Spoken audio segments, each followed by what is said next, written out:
What should you have to eat before a soccer game, before any kind of workout, or any kind of athletic event? That's what I'm going to answer today. Ask Yuri. You've got a health and fitness question? I've got an answer. All right, guys, welcome. I've got a question from one of our long-standing followers, Jill, who posted a question on my Facebook page. Again, just as a quick note, if you have a question, ask me on my Facebook page, right? So if you want your question answered in video, come over to the Facebook page. Anyways, so she says, as a former professional soccer player, I'd love your recommendations on your top 2 pre-game meals for high school ages, 15 to 17, competitive club soccer players, and when you advise them to eat those particular meals, 2 hours before or so forth. Thanks a bunch. Okay, so this is a question that I get asked quite a bit, and I've actually given quite a few talks to athletes, soccer players of all ages discussing this specific topic. So here's what I want you to think about. The question has to do with soccer, but it really has nothing to do with soccer. It has to do with exercise in general. So if you're working out, this will apply to you. So think about this. You have an hourglass, okay? So your hourglass kind of gets thin, and at the thinnest part, that is where you're competing. That's where you're working out, and then it kind of goes out again, okay? So this hourglass kind of comes in and goes out. The narrowest part is the actual workout, is the actual game. So if we go back up the top of the hourglass, the very top of the hourglass is, let's call that 4 hours before training, before your game. That is when you want to have a little bit more of a complex meal. And in the example of a higher intensity, longer duration sport like soccer, hockey, basketball, or even a more intense workout, you want to be looking at some of the starchier carbohydrates to fuel you. And when I say starchy carbohydrates, I'm not talking about breads and pastas. I'm talking about non-glutinous grains, if at all. So things like millet, quinoa. There's a lot of great recipes you can use with those. You can also look at, if it's later in the day, you can also look at sweet potato, tubers, different types of starchy veggies that give you a little bit more substance than obviously a leafy green vegetable would. So those are the kind of things you want to think about, right? Because again, they're going to give you the carbohydrates you want for your actual training session or your game. Now, as we go down the hourglass towards that, that competition or that workout, now we get about an hour to 2 hours out.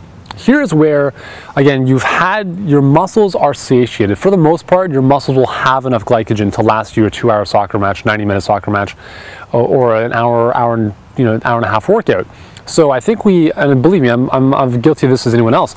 I was always of the belief that, I had to have a full stomach in order to play soccer. For whatever reason, I was a goalie, so I didn't have to run as much, which obviously helps. But for whatever reason, if I had an empty stomach, I felt that something wasn't right. So I don't know if a lot of you have that as well, but again, it's a myth, it's a belief that we have, because even if we're on an empty stomach, our muscles are fully satiated with the glycogen they require. We don't need that much carbohydrates to fully kind of satiate our glycogen storage. It's about 400 grams of carbohydrate, which is not a lot. It's about 1,600 calories, which is pretty easy to get if you're having like oatmeal or quinoa or millets, just as an example, or even like a rice pasta. Pretty straightforward. So an hour to 2 before, if you still feel hungry and if you need a little something beforehand, then you want to look at something that's going to be a lot more easy to digest. So something that could be as simple as a smoothie that would be kind of fruit-based, blueberries, cherries, maybe some peanut butter, almond butter in there, some almond milk, just to, again, tie you over if you need to.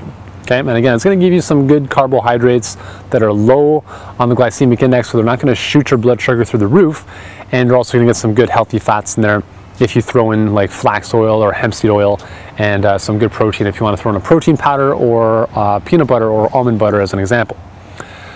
So then you've given yourself a good hour or 2 hours, because you do want to have time to digest your food. You don't want to be running around or lifting with a full stomach, because what that does is it shunts the blood away from your digestive tract, which means that you're now impairing digestion, because all that blood is moving towards your muscles to do the actual work.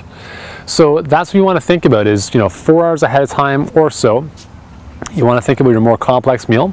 So you're mainly focusing on starchy carbohydrates. So again, you want to throw in some healthy fats and some protein if you want to, just to kind of mitigate the blood sugar response.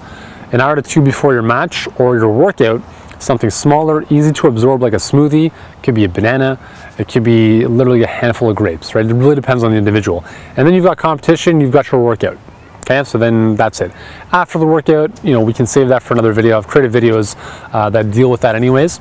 So you can look into those. And Jill, I hope that answers your question, because this whole area of pre-workout nutrition, pre-game nutrition is a very big mystery for most people. And it definitely does not involve going to McDonald's, which I'm sure you're not doing anyways. But I remember when I was a kid playing soccer, I'd be going to McDonald's before games. In tournaments, we'd be going to McDonald's between games.